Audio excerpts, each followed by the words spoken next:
eh, pues eso implica ciertas consideraciones de cambio que pues volvemos al plan maestro, por supuesto que nunca estuvieron previstas. Otro tema antes de Josué, de comentarte algo más, es la cuestión que estamos viendo cómo la percepción, el valor del medio ambiente que había en los años 50 a lo que es hoy.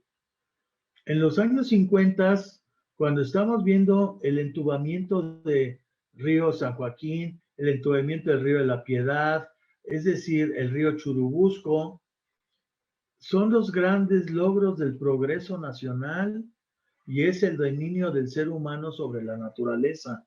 Y es la ingeniería que se impone sobre estos procesos y están entubados. Hoy la ética es diferente, ¿no? Ahorita, a ver, que levante la mano el que quiere entubar un río y le damos pamba, ¿no? O sea, digamos, los paradigmas de desarrollo cambian, evolucionan, ¿sí? Entonces, nosotros debemos, para poder visualizar el futuro y pensar en el futuro, debemos estar muy claros de lo que está pasando hoy. Y claro, poder identificar las tendencias de largo plazo. Pero sin duda alguna, pues, como les comentaba, hoy en día a nadie se le ocurre entubar un río, ¿no? Vamos a hacer un paseo, vamos a hacer un saneamiento, lo que pasó en Canal Nacional, este proyecto ecológico que se hizo. Entonces, los paradigmas van cambiando. Por ejemplo, la discusión de hoy en día de la ciudad post-COVID, ¿no? Que está muy Entonces, bueno, a ver, nosotros hemos venido pensando que un paradigma de desarrollo para las ciudades es la ciudad compacta, ¿eh? La ciudad vertical. El COVID nos está diciendo que necesitamos amplitud, ¿sí?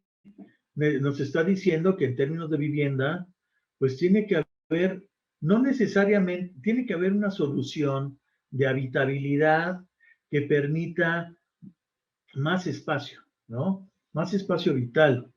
Estamos ante un modelo que, si bien no en todos los casos ni en todas las actividades, pero sí estamos viendo de que las videoconferencias como esta, pues eso ya llegaron para quedarse. Antes eran eventos aislados y bastante, pues muy selectivo, ¿no? Yo recuerdo hace 10 años con el Skype, que era pues una cosa, pues inclusive que tenías que hacer algún pago, etcétera, luego vino gratis, lo que sea.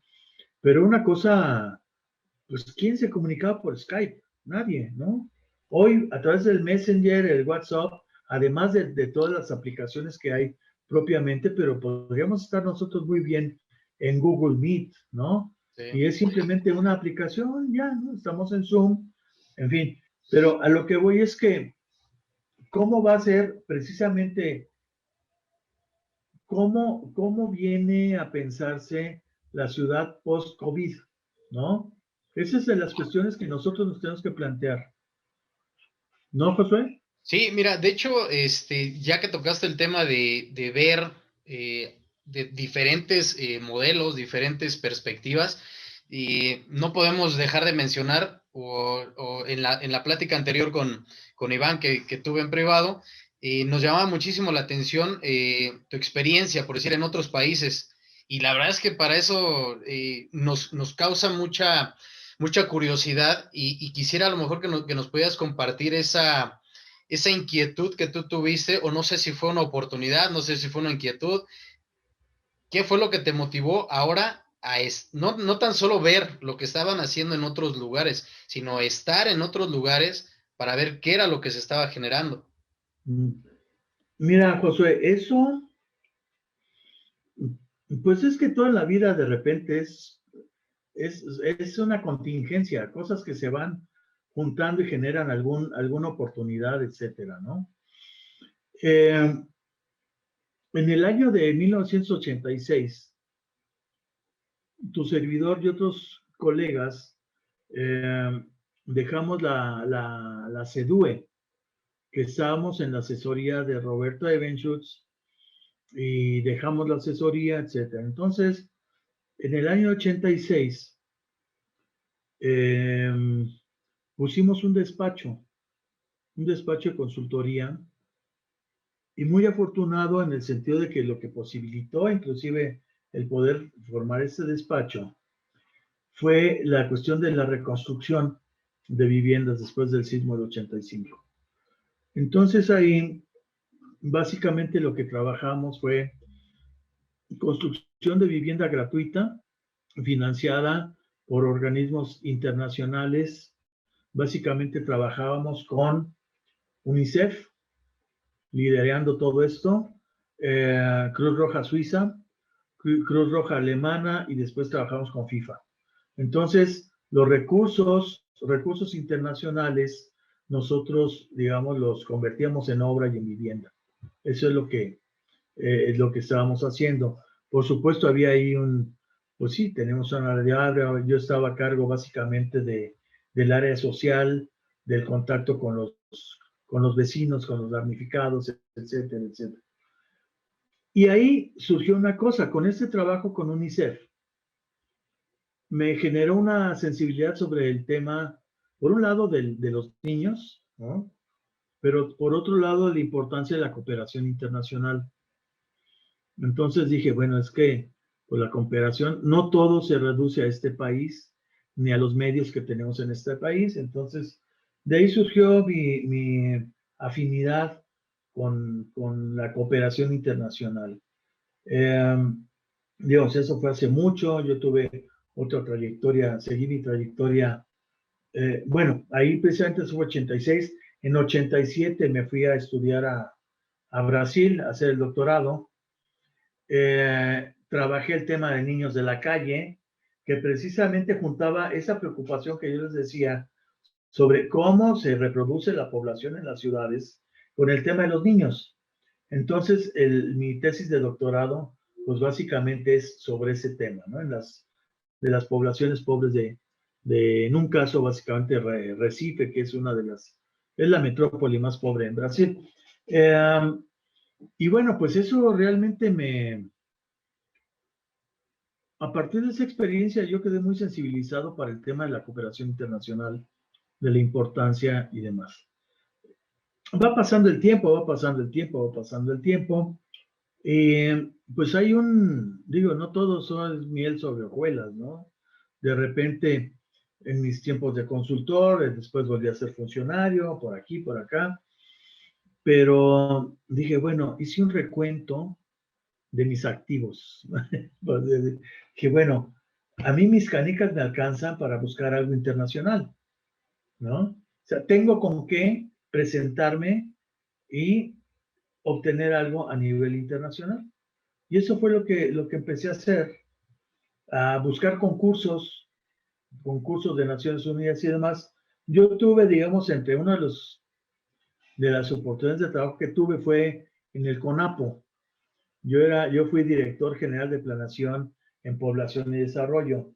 Entonces, pues eso tiene que ver, digamos, hay un continuum en mi vida profesional que tiene que ver con la problematización de los temas sociales. Entonces, esta situación en el CONAPO, pues siguió manteniéndome en ese tema, y precisamente les comento esto porque en CONAPO tuve la oportunidad, por un lado, de hacer el primer planteamiento de zonas metropolitanas. Ahí, de lo que conocen ahora de los productos del CONAPO, pues yo no lo quiero atribuir personalmente, pero digamos que fuimos el equipo pionero de CONAPO para hacer este ejercicio de delimitación de áreas metropolitanas.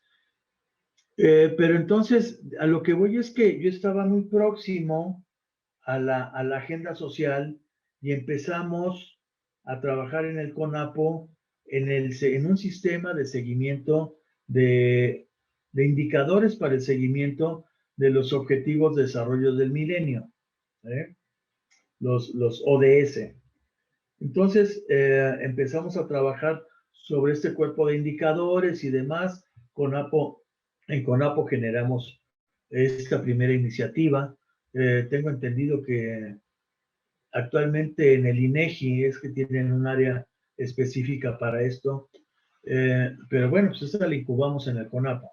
Y les doy este antecedente porque precisamente la primera oportunidad que yo obtuve a nivel internacional fue para hacer un reporte de Objetivos de Desarrollo del Milenio en Angola, en África, ¿eh? Una consultoría para el Programa Nacional de Naciones Unidas para el Desarrollo. Y bueno, de ahí se desataron otras oportunidades vinculadas al tema de población y desarrollo, ¿sí? Entonces ahí, pues sí, ¿qué les puedo decir? Si bien en una serie de actividades que llevé a cabo no eran propiamente hacer planes de desarrollo urbano, pero todo el antecedente que yo generé o que, bueno, que se generó en mí a partir de la carrera, pues fue valiosísimo. Y volviendo a lo que ya comentábamos, la espacialidad de la vida social. Nosotros tenemos la capacidad de pensar las cosas como ocurren en el territorio y no por acá arriba de que no, a ver, vamos a ver aquí cómo es, cómo pasa, etcétera. La espacialidad, los cambios que suceden en el territorio según la dinámica social, etcétera. Entonces ahí diríamos que fue aunque no estaba en el, en el campo técnico de hacer planes de desarrollo urbano, pues básicamente todo este background que yo conseguí en la universidad, ¿no? Que la universidad me dio.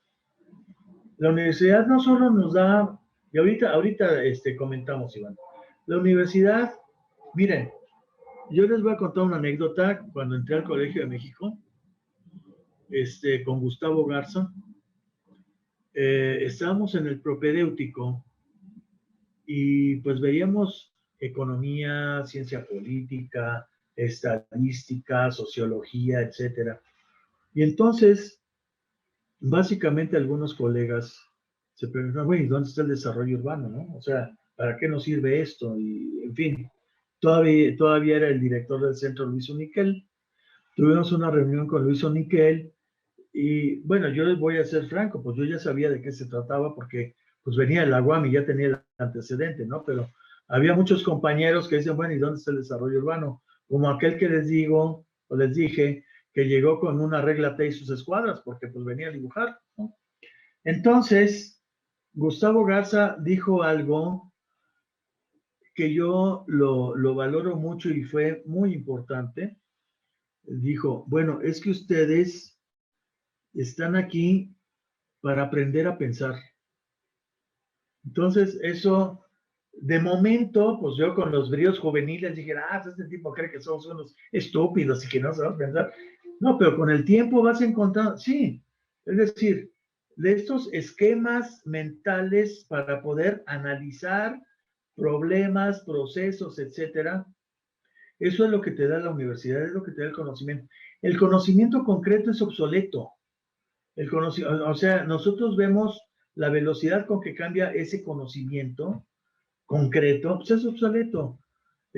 Lo que nosotros debemos de mantener en nuestra cabeza son esos esquemas de pensamiento que hemos podido crear a través de una formación universitaria, ¿sí? Y que son las herramientas con las que trabajamos día a día. O sea, no nos vamos a regresar a nuestros apuntes del módulo tercero para ver qué decía, no.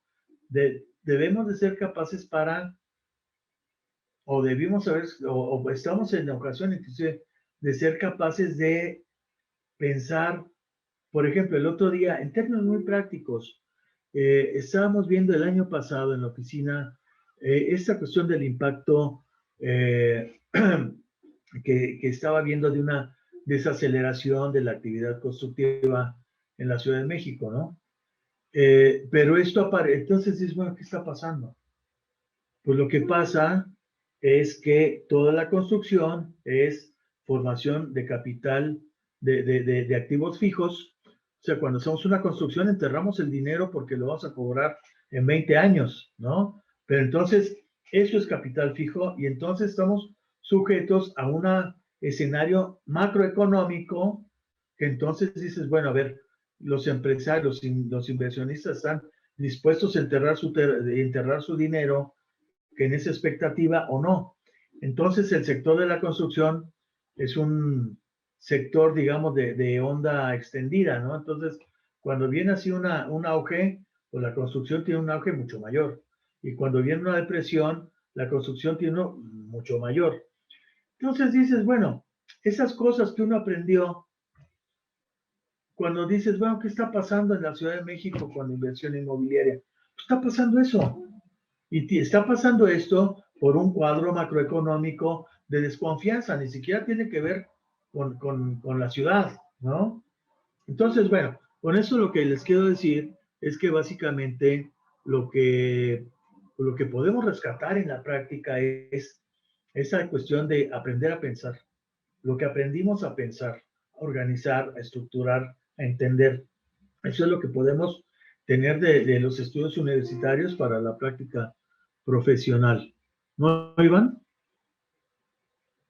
Sí, de hecho, es parte de lo que ahorita en esta realidad, en esta nueva realidad, pues vamos a enfrentar, ¿no? Lo que estás mencionando ahorita, algunas, se ha perdido dinámica o vitalidades en la Ciudad de México. Y yo aquí me inquieto, bueno, y de alguna forma te preguntaría, esa ciudad de hace 20 años, 30 años, a esta ciudad, yo entiendo que tu enfoque ha cambiado, ¿no?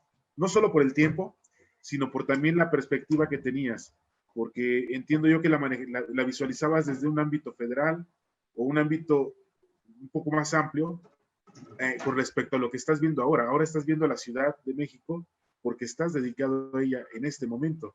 Y sumado al hecho de lo que tenemos ahora, en este caso de esta nueva realidad de la pandemia y demás, es importante que alguien como tú esté en esta dinámica porque va a entender qué tenemos que hacer ahora. A lo mejor ya no es tener esta alta densidad demográfica o ver cómo juegas tú con los espacios para que podamos darle una nueva vitalidad a la ciudad en sus formas de uso y ocupación, ¿no? Pero aquí se complejiza un poco más, porque ya no solo la Ciudad de México, sino el tema con su zona conurbada, ¿no? No podemos estar aislados de lo que es el Estado de México.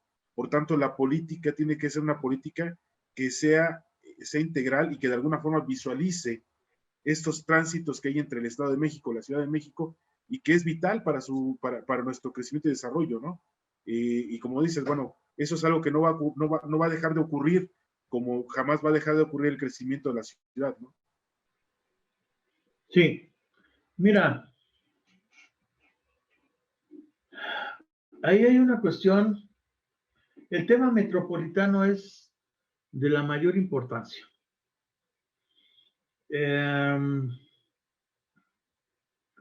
Lo que sí sabemos es que Ciudad de México en cuanto tal, ¿no?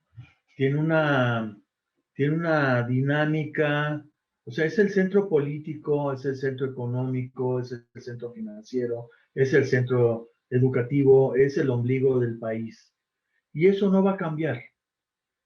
Inclusive hay una cuestión muy importante que también debemos de entender de Ciudad de México, que es el término de capitalidad, ¿no? O sea, ser capital del país, pues implica muchas cosas. Nosotros, por ejemplo, por ponerles una cosa de lo más trivial, eh, las manifestaciones de los 400 pueblos se dan en Insurgentes y Reforma, ¿no? En el caso cuando fue esta cuestión de los desafortunada de los mineros ahí en la mina de Conchos, se expresó en Ciudad de México, ¿sí? Ayotzinapa se expresó aquí, el problema tal se expresa aquí, es decir, el tema de la capitalidad es un tema muy importante. Ahora, pensando, nosotros tenemos ahí, el tema metropolitano es súper importante. Si nosotros pensamos, y esto es muy importante para platicarles un tema de la política urbana actual en Ciudad de México. Si nosotros pensamos, primero, 60% del territorio del distrito de Ciudad de México, de la entidad federativa, 60% es suelo de conservación. Es suelo que no se... Tenemos las invasiones y ustedes me pueden decir, no, sí, pero es que ya hay los asentamientos irregulares. Sí, pero el principio es que eso no suceda y hay que contenerlo. Han sucedido por muchas cosas. No vamos a discutirlo.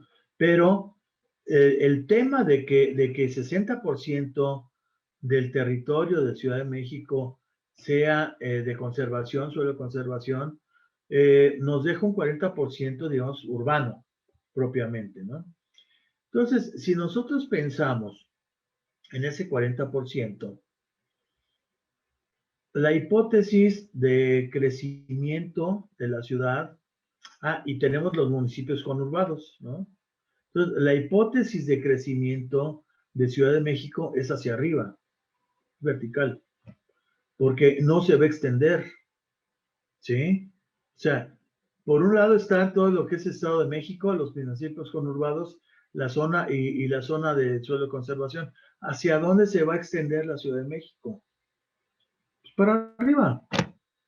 El suelo de la Ciudad de México está arriba. ¿Eh? Entonces, ese es un tema que nosotros debemos de tener muy claro, que el suelo tiene que estar en la densificación de la ciudad, ¿sí? Y eso tiene que ver con un tema que la doctora Sheinbaum impulsa como política urbana, es la regeneración urbana, ¿no?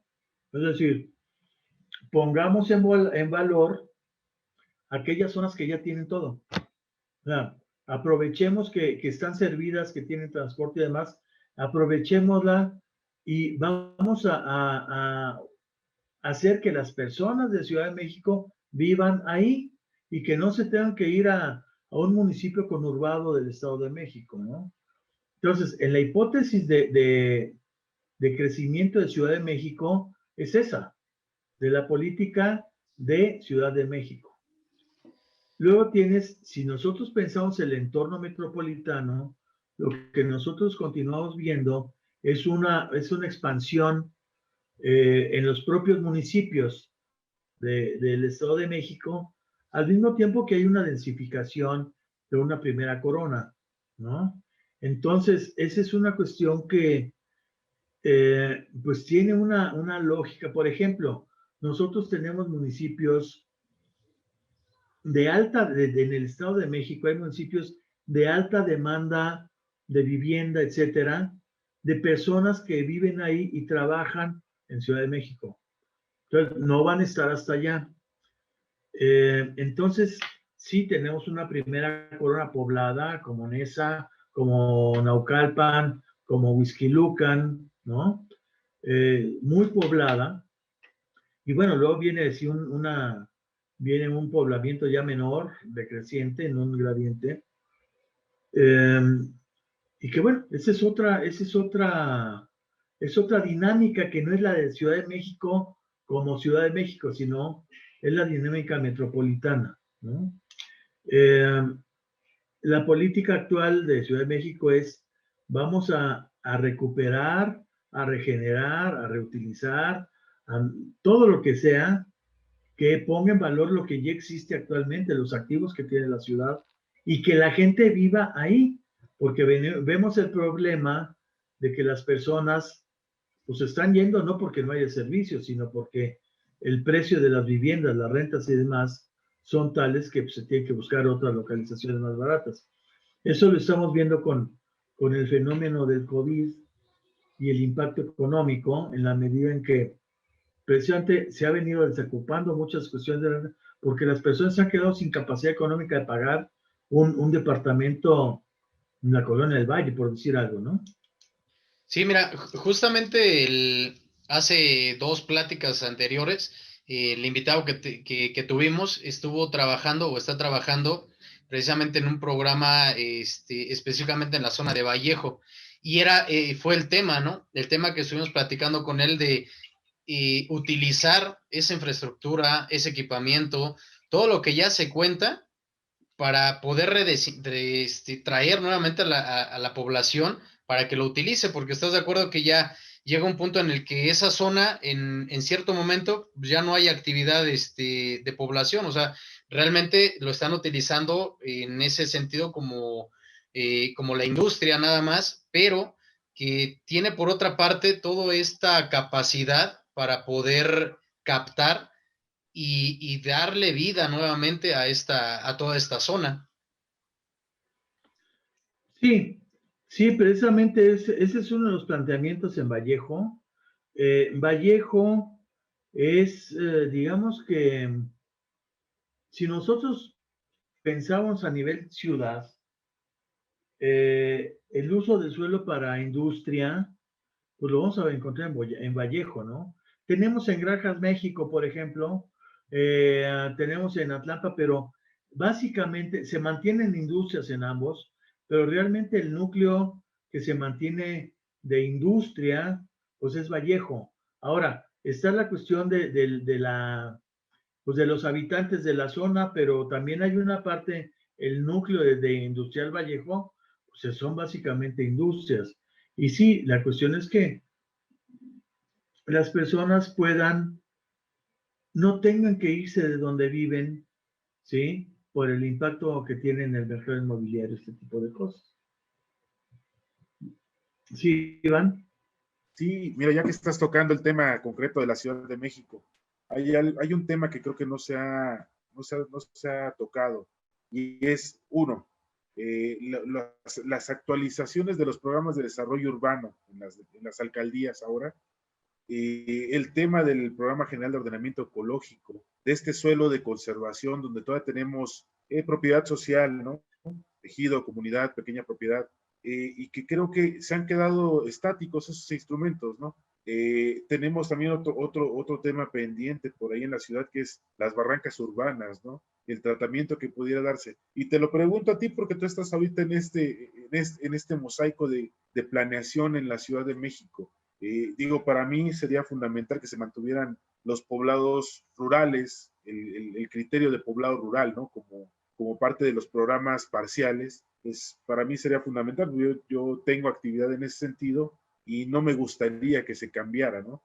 Pero así como yo, pues yo creo que hay muchos que también están inquietos en cuál es la visión ahora de la Ciudad de México, no solo en lo urbano, sino en el ámbito del suelo de conservación y en estas zonas de barrancas urbanas, ¿no? Que creo que tiene mucho tiempo que no han entrado por ahí, no han definido por ahí una estrategia muy puntual donde pues, podríamos recuperarlas, podríamos incorporarlas como áreas verdes, no lo sé. Hay muchas ideas que pudieran ser ahí al respecto y que creo que sería importante que ahora se tomaran en cuenta. Mira, yo lo que sugeriría, Iván, es que en otra ocasión pudiésemos hablar particularmente de las cosas de Ciudad de México, pero te comentaría lo siguiente y volvemos a lo mismo. Debemos entender los procesos sociales subyacentes, ¿sí? Las barrancas es un tema muy interesante, esas barrancas urbanas. Y uno se pregunta, ¿y por qué viven ahí? ¿Es que el gobierno no hace nada? ¿O es que no hay un plan? ¿O es por qué la gente vive en las barrancas? La gente vive en las barrancas, es gente pobre, sin duda. O sea, no podemos decir este, de que se trata de población pues, rica. Los ricos no se van a esas barrancas, a lo mejor se van a otras, pero ahí a los que conocemos como las barrancas, no se van, es población pobre, es población carente. ¿Y qué es lo que tienen en las barrancas que no tienen en otro lado, aparte de suelo? Tienen proximidad a servicios. O sea, tú estás, por ejemplo, por ahí en Álvaro Obregón, en una barranca, subes, tienes transporte que te va a llevar a tu trabajo, a la escuela, a la clínica, etcétera. Tienes un acceso a servicios, o sea, hay una decisión racional, o sea, insisto, es población carente, población pobre. ¿Eh? Pero hay una racionalidad, es decir, yo vivo aquí, me la juego, ¿eh? Porque yo tengo una localización en la ciudad que de otra manera yo tendría que vivir a 4 horas de mi trabajo, ¿sí? ¿Dónde llevo a mis hijos? O sea, hay una racionalidad que debemos subyacente, lo cual no resuelve. O sea, eso no quiere decir de que, reconozcamos que eso es, no, pero entonces veamos cómo podemos hacer relocalizaciones de población que atiendan a la motivación por la que están ahí. Son pobres y no tienen acceso a servicios. Y ahí no les cuesta el suelo, y bueno, sí, inclusive puede haber rentistas, pero, y tienen inmediatamente acceso a la ciudad, están en la ciudad. Entonces, ese es un tema que yo creo que debemos es muy importante. Por ejemplo, yo recuerdo de las barrancas de Coajimalpa, en alguna ocasión que tuve la oportunidad de trabajar con la entonces delegación, la delegada venían los tiempos de lluvias y están todas las cañadas y el agua que corre ahí, porque pues es un reservatorio de agua de la ciudad, tanto Coajimalpa como Álvaro Obregón y las barrancas. Entonces, y bueno, hay unas venidas de agua terribles. La delegada entonces fue con un notario, casa por casa, a ofrecerles una relocalización. Y hubo gente que no se quiso ir, o sea, gente que dice, no, yo me la juego, yo me quedo aquí. Y si viene el agua, pues me hago de ladito y a ver qué hago. Y tuvo que ir la delegada con un notario para decir, este señor no se quiso ir, este señor sí se quiso ir. ¿Sí? Y bueno, no, el problema no es de planeación, el problema es de que identifiquemos con claridad por qué esas personas están ahí. Y no es de decirles, no, esto es un área con valor ambiental y no puedes estar aquí y a ver a dónde te vas, ¿no? Esa es una. Tienes el caso, por ejemplo, de la Barranca de Taranco, que bueno, pues ya el interés inmobiliario le ha venido rondando por mucho tiempo, ¿no? Son barrancas diferentes. Pero a lo que voy es que tenemos que reconocer pues el proceso subyacente, ¿no? Ahora, en cuanto a los planes y programas, yo creo que es un tema aparte. Es un tema no solo si están o no están y cuándo los hicieron, sino nos tenemos que preguntar sobre la potencia real. ¿Cómo te diré? No es la capacidad que puede tener el gobierno en aplicarlos, porque el gobierno los aplica, ¿sí? Sino la potencia, por decirlo así, que tengan para regular el uso del suelo en la ciudad, ¿sí? Entonces, es una cuestión, la idoneidad del proceso como se piensa el instrumento. Yo soy de la idea de que en un ejercicio renovado, a partir de esta nueva estructura que se está pensando a través del Instituto de Planeación, de los programas de ordenamiento territorial, podemos hacer una revisión metodológica de los instrumentos, ¿no? Yo soy de la idea de que podríamos tener mejores instrumentos, no solo actualizar los viejos, ¿no? En el caso de Coajimalpa, su programa de desarrollo urbano es de 1997, ¿no? Y inclusive hay amparos contra ese programa de desarrollo. Pero por el otro lado tienes otros donde dicen, no, es que ya no sirve, ya se venció. Bueno, a ver, entonces vamos a hacer un plan cada mes o un plan cada año. Entonces, esto que comentábamos hace rato de la capacidad prospectiva basada en un conocimiento real, o sea, que realmente podamos hacer una prospectiva sólida, que le dé precisamente potencia a los planes de desarrollo urbano, ¿no? Si no tienen esa potencia, si no son realistas, si no somos capaces de prefigurar ese futuro, los planes pueden ser camisas de fuerza, ¿no? Y tampoco, bueno, se trata de la complacencia de que, bueno, pues ahora vamos a hacerle así porque las tendencias del mercado son tales. No, reivindiquemos el tema central de la función social de los planes de desarrollo urbano. Los que hemos hecho planes de desarrollo urbano nos enfrentamos siempre al dilema social. Entonces, bueno, a ver, y en esto que estoy planteando, pues para dónde se me fueron los más pobres o para dónde se van a ver los más ricos y para dónde, sí, o sea, tengo que pensar que hay una sociedad heterogénea que vive y que va a seguir viviendo. Y esto es qué va a pasar, etcétera, etcétera, etcétera, ¿no? Y entonces yo planteo, como el término que usamos en la carrera, que es muy valioso, es el sistema de soportes materiales. O sea, nosotros, lo que rige la vida social y lo demás es lo que lo soporta, ¿no? Y así de librito, bueno, a ver, ¿cómo tenemos cubierto la cuestión de bienestar para las personas y demás? ¿Y cómo tenemos cubierto el tema de potenciar la actividad económica, el crecimiento y todo esto? De librito, a nosotros nos lo enseñaron. En otras disciplinas, en otras carreras, no se los enseñan. Entonces también ahí es importante que veamos que a nosotros sí nos enseñaron esto, ¿no? Como carrera. ¿Mm? Y dejémoslo otro para otra plática, ¿no? Sí, De Ciudad de México, que porque me comprometen, me comprometen. no te preocupes, Eduardo. De hecho, todo esto es sumamente interesante. Nos hemos estado internando cada vez en esta plática que pues nos ha estado atrayendo y la verdad es que, híjole, está muy, muy interesante. Yo sí te tomaría la palabra para poderlo enfocar exclusivamente en la Ciudad de México porque justamente nos decía un profesor, dice, la Ciudad de México es el laboratorio más grande en donde podamos practicar y podemos ver estos movimientos y este crecimiento, pero a la vuelta de la esquina, o sea, vemos tan solo las distorsiones o los cambios que se dan, no es necesario trasladarse 10, 15 kilómetros, o sea, das 3, 4 cuadras y ya estás en una colonia que vive una situación diferente, ¿no? Entonces, este es un gran laboratorio donde podemos ver todos estos distintos agentes que han intervenido.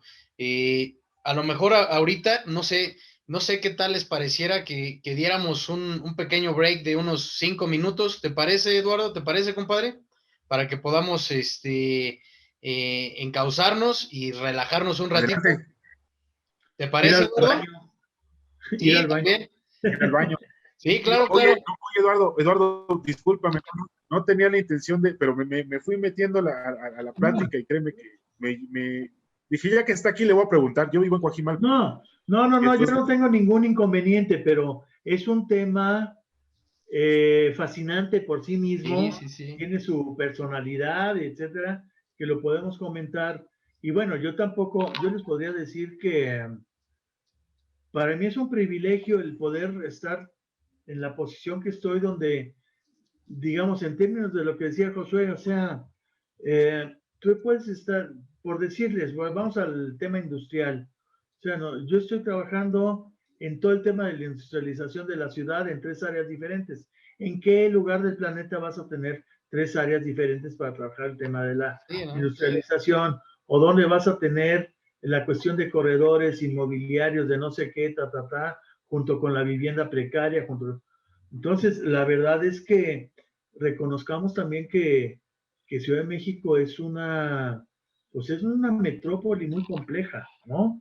Y realmente el poder colaborar, como estoy haciendo ahora, en el tema urbano, pues es una opción, me pone en contacto con 20,000 situaciones que yo no me podría imaginar si yo estuviera en otra ciudad, ¿no? Eduardo, pues bueno, con toda esta experiencia que nos has planteado, con todo este andar que has tenido en la administración pública, como académico, nos ha faltado ese último toque, ¿no? Conocerte es conocerte en términos de la academia.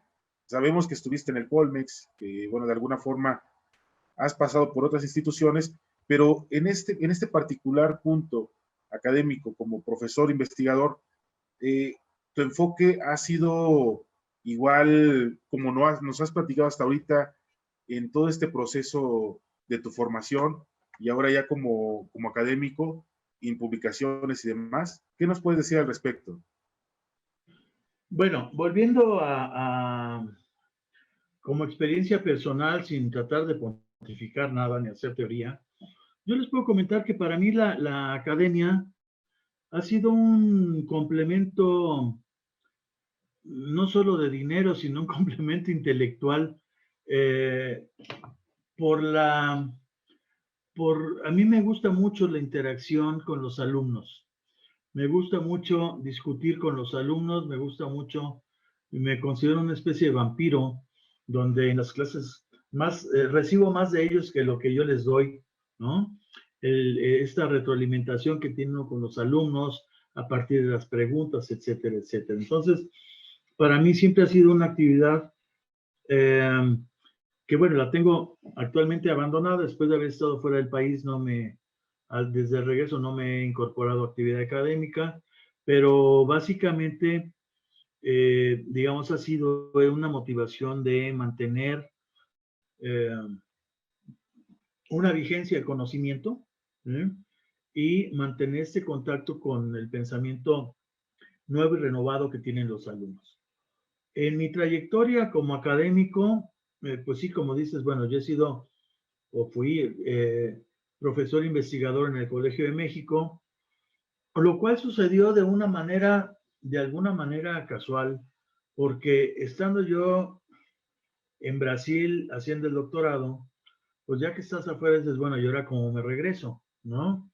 Entonces, yo busqué precisamente, yo era becario de CONACYT, entre otras, y dije, bueno, pues voy a buscar que CONACYT haga una repatriación, ¿sí? Utilizar ese procedimiento. Y entonces entré en contacto con el Colegio de México, pues ahí como egresado, ¿no? Pues yo conocía al director del centro, a otros profesores, etcétera. Y entonces ahí empecé a gestionar que el CONACYT me repatriara al Colegio de México. El Colegio de México aceptó la propuesta, le pareció bien, digamos, ellos aceptaron que yo llegara ahí en las condiciones de repatriación. Y bueno, pues fue como pude regresar a México a través de esta repatriación con el CONACYT al Colegio de México. Y bueno, ahí estuve, fíjense que fue pues chistoso al final de cuentas porque yo venía con un tema del doctorado que era sobre niños y adolescentes, dado que había trabajado este tema de la niñez y la reproducción de los niños y las familias. Entonces yo me pregunté, bueno, ¿qué tanto sabemos en México en esa época sobre niños y adolescentes? Sino, en realidad era un tema ausente en la agenda pública. Hoy está presente, pero antes no. Y entonces, eh, pues regresé al Colegio de México. Yo traía esta idea de continuar el tema desde el punto de vista demográfico y me dice el director del centro, el licenciado Cabrera, oye, es que necesitamos que entres a desarrollo urbano. Y entonces, bueno, pues entro a desarrollo urbano y entré entonces como profesor investigador en desarrollo urbano, lo cual a mí no me molestó y además me sirvió mucho para actualizarme sobre la situación, sobre el tema en México, ¿no? Entonces, sí, vamos, ahí básicamente yo estuve dando un curso sobre modelos económicos de desarrollo económico para ciudades y desarrollo regional. Y posteriormente, cuando Colosio entra a la Sedesol, pues yo como con esta inquietud de investigación, preparé un protocolo de investigación porque Sedesol suena social, pues a lo mejor tiene que ver con niños y adolescentes, pues le voy a mandar. Y precisamente Colosio había sido profesor mío en el Colegio de México. Y bueno, habíamos mantenido por otras circunstancias contacto, no muy fluido, pero pues sí habíamos mantenido algún contacto. Y le mandé pues esta propuesta de investigación para ser financiada por el Sedesol. y pues me reviró con una invitación de trabajo. Entonces, me incorporé a Cedesol y pude crear un área, realmente no existía esta área, que era una dirección de estrategias para el desarrollo urbano. Y el supuesto básico aquí era que, bueno, ya las cuestiones de la planeación y qué debe hacerse, pues ya está bastante avanzado, pues veamos otra agenda del desarrollo urbano que se necesita avanzar.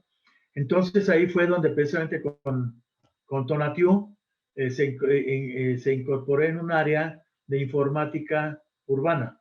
Luego tenía yo otra área, creamos otra sobre prevención de desastres a través de la regulación del uso del suelo. Creamos otra área de participación social y otra área de desarrollo económico en las ciudades.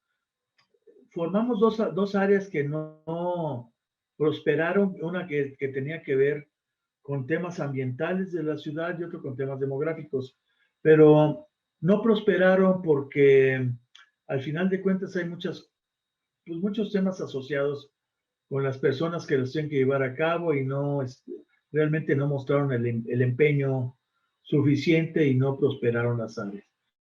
Pero en esa dirección de instrumentos para el desarrollo urbano, pues por supuesto igual, aparte de los temas de planeación urbana, acompañábamos al programa de 100 ciudades, nos incorporamos pues, con nuestra agenda, participación social. Fue en esa época en que se crearon los primeros órganos participativos de la sociedad en planes de desarrollo urbano. Eso los generamos nosotros en la Cedesol, estoy hablando todo el 93, ¿sí? Entonces en 92 generar las metodologías, etcétera, y en campo en 93. También en términos de desarrollo urbano, desarrollo económico, pues generamos unas metodologías basadas en precisamente lo que yo había estado trabajando en el Colegio de México, en modelos económicos de crecimiento de las ciudades, y bueno, pues lo volvimos una metodología para apoyar a las entidades municipales, básicamente de las ciudades, para el desarrollo económico, que tuvieran un programa de desarrollo económico para la ciudad, etcétera. En la parte de prevención de desastres a través de la regulación del uso del suelo, también avanzamos con un instrumento metodológico que inclusive tuvimos bastante eco por Protección Civil del Gobierno Federal, tuvimos bastante trabajo con algunas ciudades donde aplicamos la metodología para todo esto. Y bueno, Iván, platícame. Sí, no, ahorita que acabas de comentar algo y aprovechando ya este momento, en este entonces me supongo que era cuando estaban surgiendo las ideas de los atlas de riesgos, o al menos estaban como que perfilando, ¿no? No lo sé, te pregunto porque no tengo esa claridad con respecto a este instrumento. Antes, estamos hablando de antes. La premisa básica era que, bueno, efectivamente, volvemos a la cuestión de los geógrafos que comentaba hace rato. O sea, hay ciertas variables de stock que están en los atlas de riesgo, que dice dónde están las fallas, las fracturas, el tipo de suelo, etcétera, etcétera. Y eso está ahí, ¿no? Pero eso no te dice dónde tiene que estar la ciudad, ¿no? Dónde debe crecer. Entonces hay que hacer un análisis de la ciudad, identificar las zonas de riesgo y demás, y a través del plan de desarrollo urbano hacer las previsiones que deban tenerse para la ocupación, desocupación, ocupación condicionada, lo que sea, de ciertas zonas, ¿sí? Pero básicamente el instrumento rector es el plan de desarrollo urbano, porque es el que va a decir dónde puede haber asentamiento. La parte del Atlas pues es un insumo de información. No te resuelve la ocupación del territorio. Bueno, entonces continúo. Bueno, estaba yo hablando de esto a colación de la cuestión llegué ahí después de venir del Colegio de México por una invitación, pero pues precisamente después yo estuve dando clases en diferentes posgrados en el país, ¿no? En dos temas básicamente. Economía urbana, los temas de desarrollo económico en las ciudades, y otro que es el que, primero, déjenme decirle, solo he dado clases en posgrado. La única experiencia que tuve con alumnos de licenciatura del ITAM en un diplomado, no la vuelvo a tener. Entonces, realmente, pues sí, digo, no es por hacer menos la cuestión de licenciatura, pero sí son diferentes ámbitos, ¿no? Sí, Josué. Sí, mira, justamente en eso estaba empezando a maquilar esta pregunta y qué bueno que lo mencionas, ¿no? O sea, en algún momento digo, a lo mejor tuviste una experiencia en esta universidad. ¿No te ha pasado por la mente igual en algún momento en este paso por la docencia en la UAM, precisamente en la UAM Xochimilco, a lo mejor, y ya lo acabas de mencionar, ¿no? Por el nivel de la licenciatura, ¿no? Pero a lo mejor en otro nivel. No, mira, realmente, ¿qué es lo que pasa? Volvemos a cuestiones anteriores. Los temas urbanos se manejan a nivel de posgrado.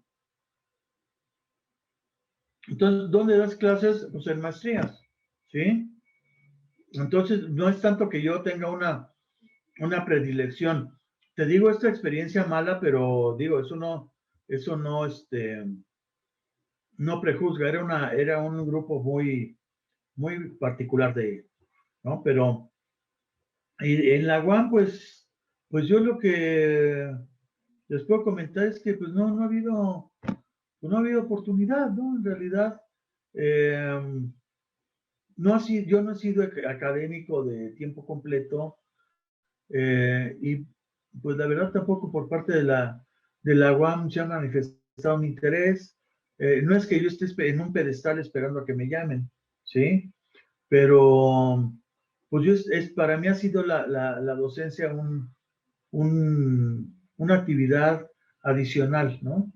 Entonces pues tampoco ha sido una cosa yo he estado básicamente atendiendo cursos por invitación, y no porque me las quiera dar de que estoy así, de que, ay, no, si no me dicen yo no voy, sino porque simplemente no se ha dado la situación. Y la última experiencia, bueno, les decía yo, los temas de economía urbana, y otro que me gusta mucho en general es el seminario de tesis, porque para mí, y tiene que ver con mi afinidad y todo, pues me gusta más desafiar a los alumnos y que los alumnos me desafíen con los temas de tesis. Y entonces elaborar algo nuevo, elaborar algo diferente, más allá pues de lo que puede ser un curso, ¿no? Propiamente. He dado cursos, les digo, de economía urbana, pero básicamente lo que a mí me ha gustado más es el trabajo en seminarios de tesis, ¿no?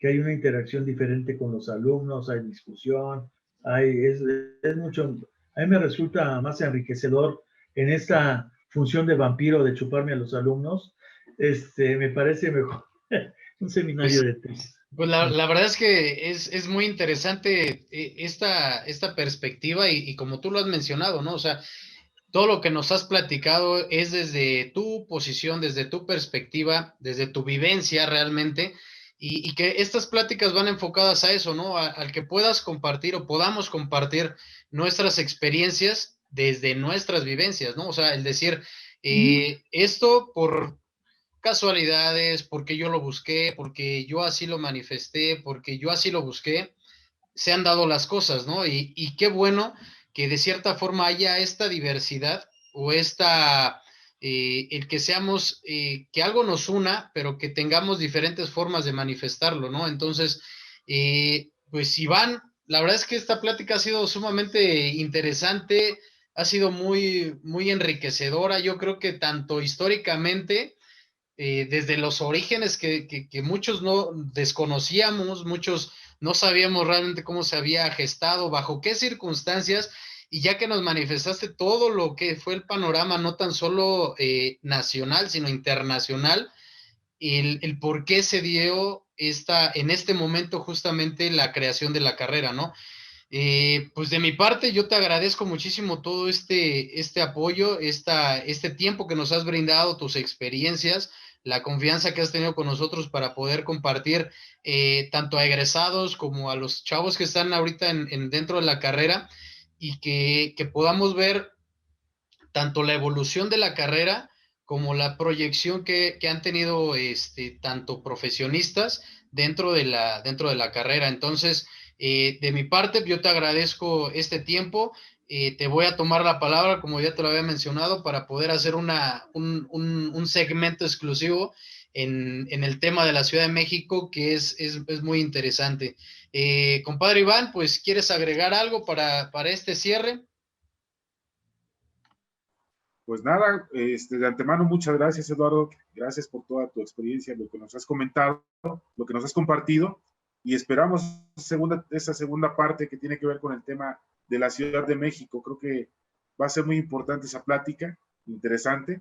Y pues con esto cerramos. Yo te agradezco el que nos hayas apoyado, el que estés aquí y que podamos transmitirle a las próximas generaciones pues esta experiencia, ¿no? Toda esta vivencia que has tenido, todo este tránsito en tu formación y en tu vida profesional. Muchas gracias, Eduardo. No, yo agradezco a ustedes la invitación y pues francamente a mí también me da mucho gusto poder compartir esta experiencia, esto pues que me tocó a vivir.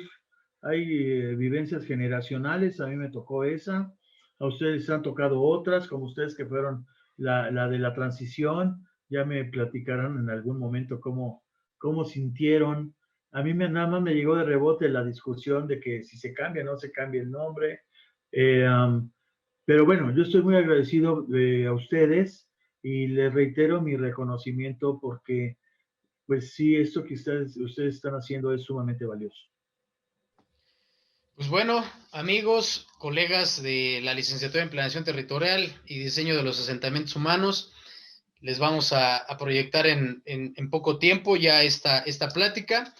Y como siempre, pues esperamos sus comentarios. Por favor, compartan esta información porque la idea o el objetivo que nosotros hemos planteado es el que podamos tener esta difusión más allá de los pequeños grupos que hemos formado, ¿no? O sea, cada generación ha formado algún grupo en específico, pero pues en esta ocasión la invitación es abierta, ¿no? Es en general, es a todas las generaciones que han podido transitar y que han tenido la satisfacción de estar con compañeros, con profesores, que en algún momento dado han estado con ellos tomando clases o también estando trabajando con ellos, ¿no?